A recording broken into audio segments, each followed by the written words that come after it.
got an email the other day that included an image that asked the question, you can only bring 2 of these people back. Who are you bringing back? And all of the people involved were important people who died in Naruto. Now, the 9 people that I had the option to bring back were Minato, Kushina, Jiraiya, Yahiko, Neji, Hiruzen, Obito, Itachi, and Asuma. So, like I said, 9 of the most important deaths in Naruto. And as I sat there looking at this image, thinking to myself about who I would possibly bring back, the answer seemed somewhat obvious. Clouded by my own internal bias, I decided that Minato and Itachi would absolutely be the people that I would bring back. A grandfather figure for Boruto, an uncle figure for Sarada, and a closer relationship to people that matter for both Sasuke and Naruto in their adult years. However, as I sat there, I thought to myself, would Minato and Itachi really be the best people to bring back? I mean, yes, I love them both. Yes, they're both ridiculously powerful.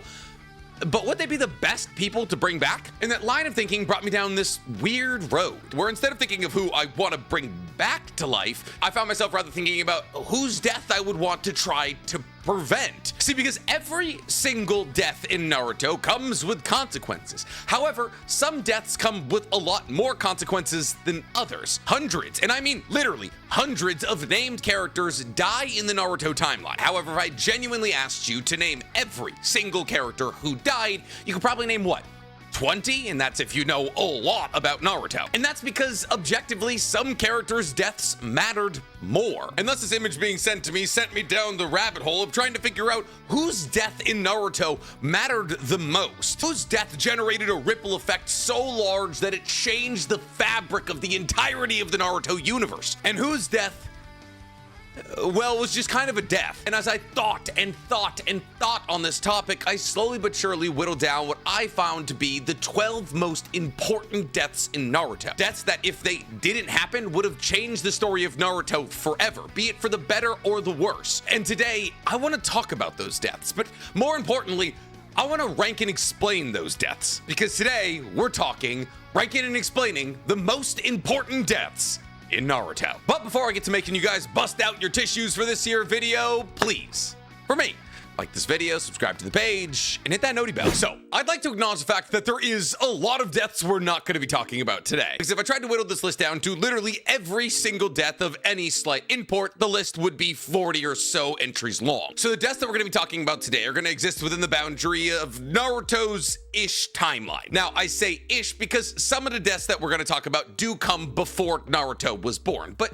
just barely. Now, this is an important distinction because a lot of really important people die in the early, and I mean really early parts of Naruto's timeline. So to just get ahead of it, we're not going to be talking about people like Hashirama, Tobirama, Izuna, the first Raikages, the first Mizukages, the first Tsuchikages, the first Kazekages, Kawararama Senju, Tajima Uchiha, Butsuma Senju. Because while literally everyone I just listed is A, not only dead, but B, their death creates a massive ripple effect in the Naruto universe that makes the present as we know it. Same could be said for people like Hanzo the Salamander, Sakumo, Sasori's parents, and so on and so forth. There are a lot of important deaths. And thus, when it really comes down to it, the qualifications for the deaths we're going to be talking about today are that they have to happen within a couple of years of Naruto's lifetime, and they have to happen on screen. And with all those rules out of the way, I want to do a couple of honorable mentions here. Those honorable mentions being basically anybody who died during the Uchiha massacre or the lead up to it, with the 2 or so most important people from that list being Shisui Uchiha and Fugaku Uchiha. Both of these deaths are massively important. Shisui's death obviously snuffed out one of the most promising Uchiha prospects who probably would have been able to sway the tide of the Uchiha coup for whatever side he was battling on, and his death allowed for both Itachi and Danzo to get their hands on 1 Kodomo Matsukame each. However, in the grand scheme of things, Shisui's death isn't really all that important. See, if Shisui hypothetically hadn't died, then he most likely would have been beside Itachi on the night of the Uchiha massacre. He was the spy against the Uchiha prior to Itachi. He was a large reason why Itachi actually swung to the side of Konoha. And thus the result of the hypothetical where Shisui isn't killed by Danzo and Itachi is that he goes through with the Uchiha massacre alongside Itachi and is branded a traitor just like Itachi. And most likely like Itachi, he joins the Akatsuki as a spy for Konoha. Now obviously, as Shisui didn't have a chakra illness, he probably would have been able to be a spy in the Akatsuki for longer, and he probably could have accomplished some pretty crazy things in the Akatsuki as a spy, using his Kodomo Matsukame and his ridiculous ninja prowess. He may have even been able to use his Kodomo Matsukame against the likes of Obito or Nagato to change the direction of the Akatsuki. But we can't really say any of that for certain. It's all conjecture. What we do know for certain is that Shisui's death gave a Kodomatsukame to Itachi and Danzo. And one of those Kodomatsukames, the one used by Danzo, never really amounted to much. And what the Kodomatsukame given to Itachi was the reason that Itachi was able to break out of Edo Tensei and therefore go on to defeat Edo Nagato and Kabuto, therefore getting rid of all of the reincarnated ninjas. By the time that Itachi took out a lot of the reincarnated ninjas, the majority of them had already been sealed. Not only that, the entire idea of getting Kabuto to release all of the Edo Tensei that he was controlling was to get rid of Madara, who was just able to his way out of Edo Tensei in the first place. So fundamentally, the most important thing that Itachi accomplished during the Fourth Great Shinobi World's War through the usage of the Kodomatsukame that he got from Shisui's death wasn't even really all that important. I mean, yes, obviously Itachi fighting alongside Nagato for Team Kabuto would have been a scary, scary reality. The Shinobi Alliance probably would have been able to figure it out. And if Shisui was still alive and within the Akatsuki, he also could have used his Kodomatsukame to break Itachi out of Edo Tensei. So the result may have been the same anyways. Now, Fugaku also had an important death, but not nearly as important as Shisui's. See, because when Fugaku dies, his EMS aren't passed down to Itachi or Sasuke, they're just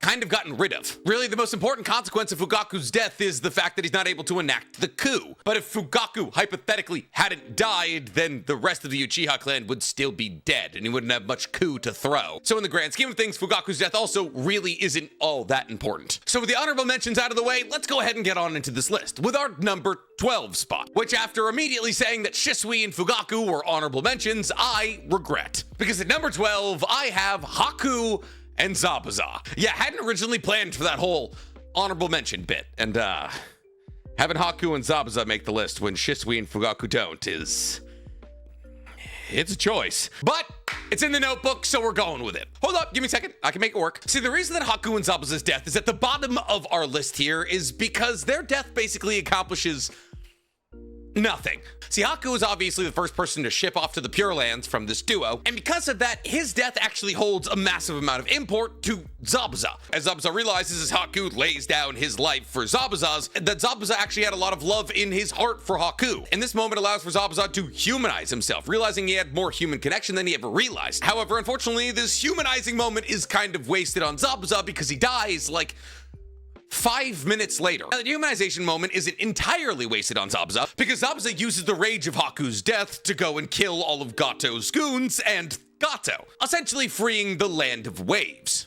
However, Team 7 was still there. They could have done that as well. Sure, Sasuke was banged up and Naruto was tapped out of chakra, but Kakashi was still there, and Kakashi was stronger than all of those goons, and Gato, and Sakura, though not at her strongest at this moment in time, definitely could have helped as well. Land of Waves was always gonna be freed. The bridge was built. Konoha knew about the problem. So why do Haku and Zabuza even make this list? Well, because their death teaches Naruto and the rest of Team 7 a pretty important life lesson. See, while a lot of people just talk about Haku and Zabuza's death as a moment that meant a lot to the two of them, Haku and Zabuza's death is actually a foil to what's going on with Naruto and Sasuke inside of Haku's Ice Dome Mirror Jutsu. See, Haku, immediately before flying in front of Kakashi's Raikiri, watched Sasuke do something very similar for Naruto, as Sasuke threw himself in front of the Legion of Senbon that Haku was aiming at Naruto. Therefore, Haku sacrificing himself for Zabuza was both a life lesson for Naruto and Sasuke, but mostly Naruto, who in this moment realized that those who are willing to put their life on the line to protect yours are people you need to hold as close to your heart as possible, because one day they may not be there. A lesson that was immediately cemented into Naruto's heart through Haku and Zabuza's subsequent death. Thus, I'd argue that really one of the key reasons that Naruto spends the entirety of his own story chasing after Sasuke is because of the example that Haku and Zabuza laid out in front of him when he was incredibly young. Thus, who's to say without the incredibly touching death of Haku and Zabuza and the role that Naruto played in it, that Naruto would have been as fervent in his pursuit of Sasuke, possibly giving up on him long before Naruto actually did. So you know what? I know I tried to back myself into a corner earlier, but it is an important death. But not as important as our number 11th death, because coming in at number 11, we have Asuma. Listen, unfortunately, this is another death that really just isn't that important. I'm not saying that any of these deaths don't carry heavy emotional tolls, but in terms of what these deaths did to the plot of Naruto, well, they just don't carry that much import. See, Asuma's death basically accomplished one thing and one thing only: inspiring Shikamaru to accomplish one of the greatest getbacks in anime history. And that's saying something. It created what is objectively one of the cooler fights and cooler moments in Naruto, and probably generated what is the coldest line in all of Naruto, which is Shikamaru telling Hidan that he's his god now. But like, did Asuma's death really have anything to do with Team 10 and Team 7 going to fight against the Akatsuki? No, not really. It gave it a different tenor, it gave the fight more meaning, but like, Konoha was always gonna clash with Hidan and Kakuzu, and they were probably always gonna die. Even if Asuma had just been heavily injured in this fight, the result probably would have been the same. However, because Asuma's death did 100% motivate Shikamaru to go about this fight in one, a more strategic, and two, a more cutthroat kind of way, that did generate some of the greatest moments we've seen in Naruto, and ended in the death of Hidan and Kakuzu, the zombie trio, and two members of the Akatsuki, zombie duo. I don't know why I said trio. I'd say it is technically more important than Haku and Zabuza's death that kind of just amounted to a life lesson. It's definitely not as important as our number 10 entry, which is, well, it's gonna be controversial, because coming in at number 10, we got Jiraiya. Yeah. Jiraiya's death doesn't really accomplish anything. See, if we're being 100% real and 100% non-biased here, Jiraiya and Asuma's death basically accomplish the exact same things. Team 10 and Asuma go up against the zombie duo without understanding what Hidan or Kakuzu's abilities are. And over the course of their fight, they're slowly but surely able to figure out things like Hidan's immortality and Kakuzu's Earth Grudge fear. And thus, it's really not until the end of the fight that they figure out how to counter this relatively strong duo from the Akatsuki. But the moment that cements exactly how their abilities work to Team 10 is Asuma's death. Because as Shikamaru and the rest of Team 10 have to watch Hidan stab himself through the heart, exploding Asuma's, they realize that once Hidan gets some of your blood, he's able to implement any damage that he does to his body onto your body. And fundamentally, that is all Jiraiya accomplishes. See, yes, Jiraiya is fighting a much harder battle, and he fights much more valiantly than Team 10, destroying 4 out of the 6 paths of pain. However, the paths of pain have the Naraka path, which has the ability to spawn a gigantic devil whose mouth they can just throw the pain bodies into and heal them completely, which means that Jiraiya destroying these 4 out of 6 paths of pain really accomplishes nothing, because Nagato is very easily able to get back up to 6 paths of pain. And while Jiraiya's battle against Nagato does allow for him to etch a code into the back of Fukakusu, giving a note to Naruto on how to beat Nagato, it's not like Naruto really listens. The reason that Naruto beats Nagato in a fight is 1, because he's insanely strong, 2, because Minato and Kushina bring him back from the brink when he unleashes 8 out of 9 tails of Kurama, and 3 is Takno Jutsu. But if you want to say that the information given to him by Jiraiya does give him a little boost in the beating of Nagato, that is pretty important. And thus Jiraiya's death gave Naruto information about how to defeat a member of the Akatsuki. Fundamentally, the exact same thing that Asuma's death did. But Nick, what about the emotional toll on Naruto of losing Jiraiya? I mean, yeah, what about the emotional toll on Shikamaru about losing Asuma? The guy that, mind you, Shikamaru spent more time with than Naruto did with Jiraiya. Now I get it, Naruto's the main character of the story. That's why Jiraiya is above Asuma. And yeah, if Jiraiya had survived until the 4th Great Shinobi World War, he probably would have been a pretty important asset for Team Konoha and the Shinobi Alliance. You could make that argument for literally everybody on this list. So while Jiraiya's death still makes me tear up every time I rewatch it, fundamentally from a plot perspective, it really doesn't accomplish all that much. But since we're talking about white-haired characters giving it their all and therefore their lives in battles against the big bads, let's talk about coming up at number 9, Jiraiya's teacher, Hiruzen. Yeah, Hiruzen's death is more important from a plot perspective than Jiraiya's. I said it. Listen, Hiruzen accomplishes a lot with his death. See, not only is Hiruzen able to seal away Hashirama and Tobirama's soul into the belly of the Shinigami with his Reaper Death Seal, making it so Orochimaru isn't able to summon 2 of the strongest people to ever live in the Naruto universe whenever he wants using Edo Tensei, but also Hiruzen's death seals away Orochimaru's arms, making him basically an irrelevant villain for the majority of Naruto's runtime. See, Orochimaru was the biggest, baddest villain in part 1 of Naruto, and even after the death of Hiruzen, continued to be a legitimate problem in part 1. And mind you, Orochimaru was doing all of this with a decaying body whose arms didn't work. However, the feats that Orochimaru was capable of prior to their battle with Hiruzen pale in comparison to what they were capable of after after their battle with Hiruzen. That is, until, of course, they get the white Zetsu body. But Hiruzen using Reaper Death Seal to get rid of two of Orochimaru's strongest chest pieces, and the usage of their arms severely limiting their ninjutsu ability, Hiruzen effectively, with his death, made sure that Konoha wouldn't have to worry about Orochimaru for years to come. And in actuality, Konoha never had to worry about Orochimaru again, because while Orochimaru was always in the shadows trying to find a perfect vessel, Orochimaru fundamentally never posed another threat to Konoha after Hiruzen's death. In fact, the next connection that Orochimaru really had to Konoha was bringing back all of the Kage. Hiruzen literally beat them onto the right path, and well, probably helped that Sasuke killed them about halfway in between there, and that Itachi then sealed them in the Sono Nabuko about 2/3 of the way there. Hiruzen, with his death, secured a safer future for Konoha. And if Hiruzen hadn't used Reaper Death Seal there, and therefore hadn't died, Orochimaru could have pretty easily destroyed Konoha, either during the Konoha Crush arc or later. But enough about the oldest entry on this list. Let's talk about the second youngest entry on this list. Because coming up at number 8, we got Neji. Yeah, the Pincushion didn't die for nothing. Now you can sit there and argue all day as to whether or not Neji died saving one of Naruto's shadow clones. He didn't. Because in actuality, if Neji hadn't tanked those wooden spikes, it wouldn't have been Naruto that died. It would have been the person who protected Naruto initially, Hinata. And listen, you can also sit there and argue all day about how important of a character Hinata is, especially by this time in the story, but if Neji didn't hypothetically jump in front of these wooden spikes, saving Hinata's life, one, Naruto probably would have never married, meaning that Boruto and Himawari simply wouldn't exist, and two, there's a fair to decent chance that the Tenseigan that Toneri was feeding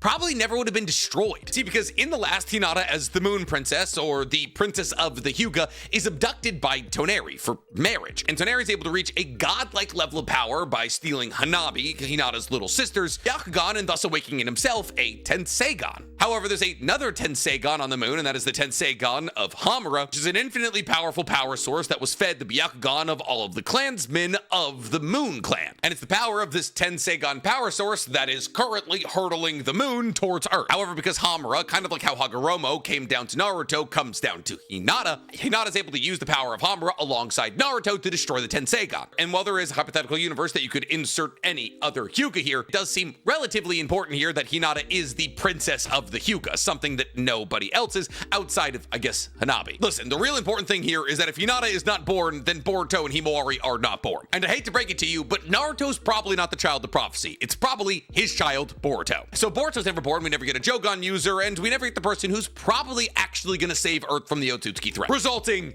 in world's domination by the Otsutsukis and everybody on Earth dying. But since none of that has happened in the Boruto manga right now, it's all speculation, which is why Hinata is actually this low. I mean, Neji. That's why Neji is this low. All that is to say that Neji's death did come with some meaning, for all of you who think that it was pointless. But unfortunately for Neji, not as much importance as, actually, wait, hold up, maybe our oldest entry on this list? Yeah, our oldest entry on this list. I lied. I'm sorry, Hiruzen's like 69, 70 when he dies. Granny Chiyo, who is our 7th entry, is 73 when she dies, which is like objectively not that old. They talk about her like she's been around for all of human time. That's like just hitting your stride in Japan. Anyways, Granny Chiyo, like so many other deaths on this list, died a death of a noble sacrifice, as she used her one's own life jutsu to bring Gaara back to life, trading her life for his. And while Gaara's definitely not the most important person in Naruto's story, he's pretty close, especially post the Kaze Kage rescue arc. See, because while we don't get a ton of look into what's going on in the Sand Village on an episode-by-episode basis in Naruto, Gaara's role in the 4th Great Shinobi World War cannot be understated. Not only is he the motivating force in bringing the Shinobi Alliance together to coalesce as one unit with the speech that he makes for 80,000 Shinobi Alliance members, but he also goes on to be an instrumental part in combination with Inoki in the stopping of Madara's first meteor, which gave a lot of the Shinobi Alliance time to get away from the devastating attack that probably would have wiped out the majority of them. On top of that, he was the head of the sealing corps in the early part of the 4th Great Shinobi World War, being personally responsible for the sealing of multiple high-level Edo Tensei reincarnations. And while those are really kind of the only fights that go well for Gaara, as the other fights he's involved in, like the 5 Kage versus Madara and Might Guy versus Madara, and while he does play an instrumental part in those fights going as well as they do, neither of those fights necessarily end with the results that Gaara was looking for. But after this, in a post-war era, Gaara has also been responsible for leading the Sand Village, as probably the only Kazekage in history who would have joined the Shinobi Alliance. And thus, without Granny Chiyo, the Sealing Corps, which were majorly made of Sand Shinobi, probably would have been much weaker and more ill-fitted for wrapping up as many of the Edo Tensei reincarnations as they did. So,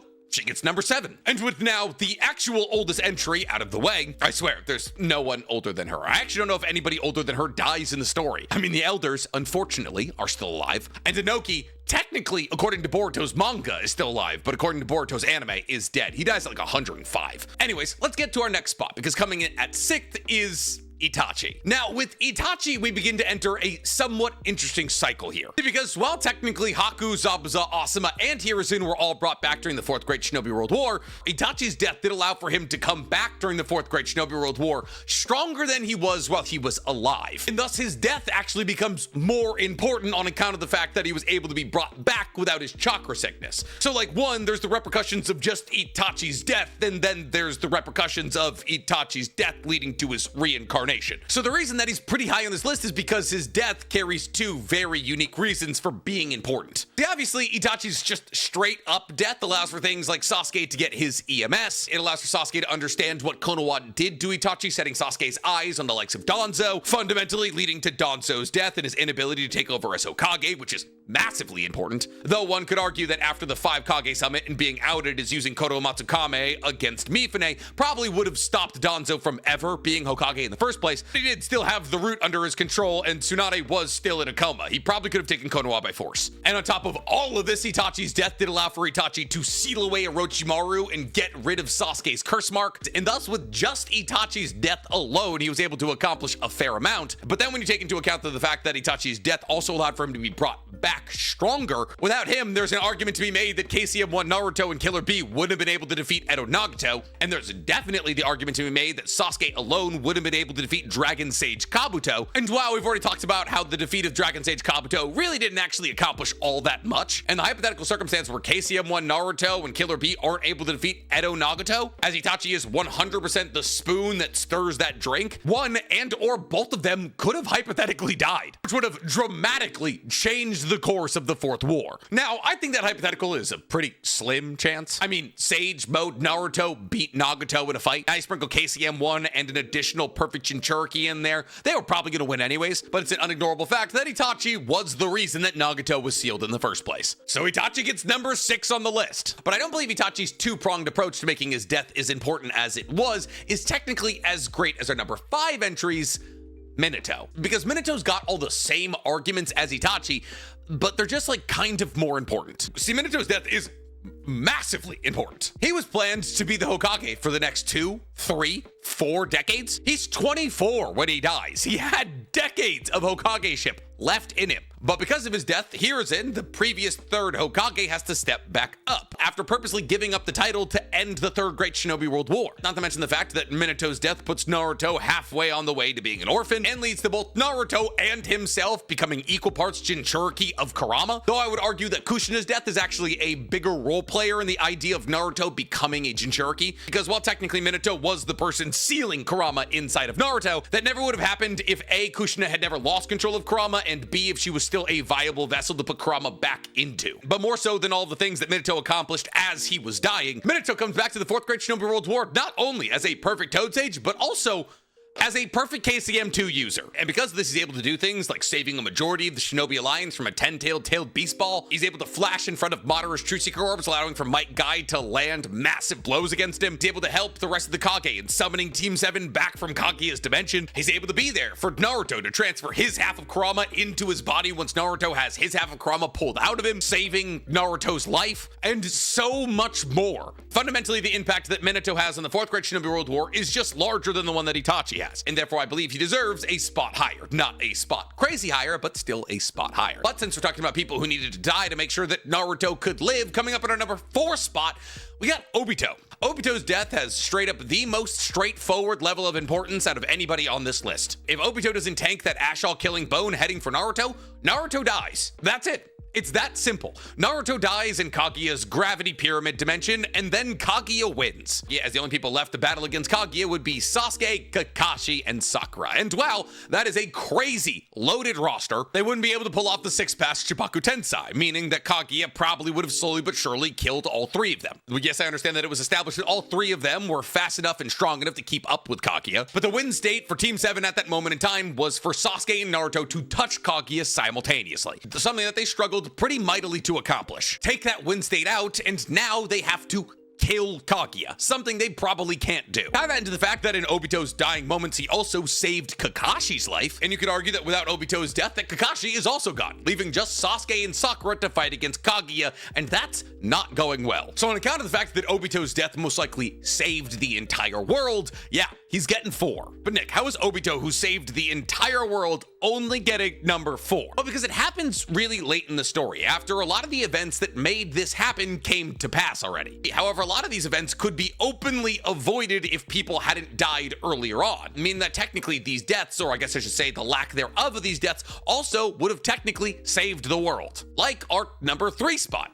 Rin. Listen, we can all sit here and argue all day long about why Obito did the things that he did. Some people can say it was out of revenge for Rin's death, and others can say it was because Obito was disenfranchised with the way of ninjas. But all that matters is, if Obito hadn't watched Kakashi blow Rin's back out in front of him, 1, neither of them probably would have ever awoken their Kamui, massively changing the trajectory of both Kakashi and Obito's strength levels, and 2, Obito probably would have just rejoined Konoha. Sure, Obito was having his mind melded by Madara at this moment in time, but he didn't like Madara. In fact, even after Madara was gone, Obito didn't like Madara. He had no intention of bringing him back to life in the 4th Great Shinobi World War. It was Kabuto who did that. And thus, if Rin hadn't died, or maybe Kakashi had waited a minute or 2 to kill her, Obito would have been able to slide on over to their side, reveal that he was still alive, though he is half white Zetsu now, and helped Kakashi and Rin battle against the hidden Miss Shinobi who were trying to kill her or turn her into a ticking time bomb. Now, could this have technically led to Rin losing control inside of Konoha and Isobu going on a rampage?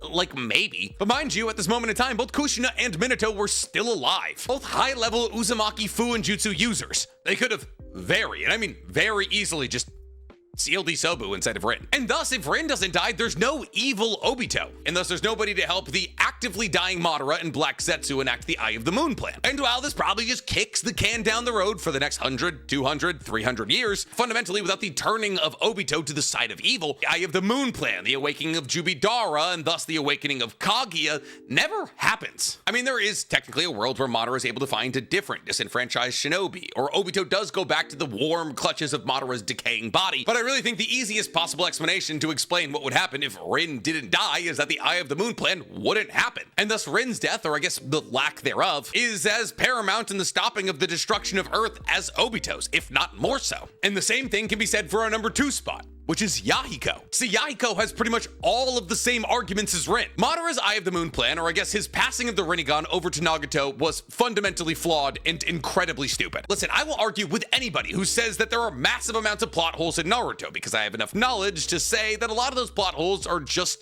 non-explained theories. If you know enough about Naruto or know enough about Naruto theories, there's pretty much explanations for every plot hole that people will bring up in Naruto as a story, except for Madara's plan, which is asinine. Madara's plan to give his Rinnegan to a random Uzumaki child in hopes that one day that random Uzumaki child will give his life to bring Madara back to life even though he has no connection to Madara whatsoever is completely hinged on the idea that the child that Madara was trying to brain meld, Obito, liked Madara enough to convince said Uzumaki child to give his life for Madara's sake. And unfortunately for Madara, the kid Obito, who this entire plan hinged on, did not like Madara enough to do that. However, fortunately for Madara, that kid did still want to destroy the world. And so Obito needed to swing Nagato onto his side, but Nagato, who had the positive influence of Yahiko, didn't want to join the Eye of the Moon plan. And thus, it's not until Yahiko's death at Danzo and Hanzo's hands that Nagato decides to switch over to the side of the baddies and join Obito in the Eye of the Moon plan, creating the modern-day Akatsuki. And therefore, without Yahiko's death, not only is Nagato probably never controlling the outer path, aka the ghetto statue, but the Jinchuriki are not being hunted down. Their tailed beasts are not being pulled into the ghetto statue. The Eye of the Moon plan is never enacted. The Akatsuki work hand in hand with the Hidden Rain village to make the Hidden Rain a powerful and peaceful village. Yahiko's death gets in the way of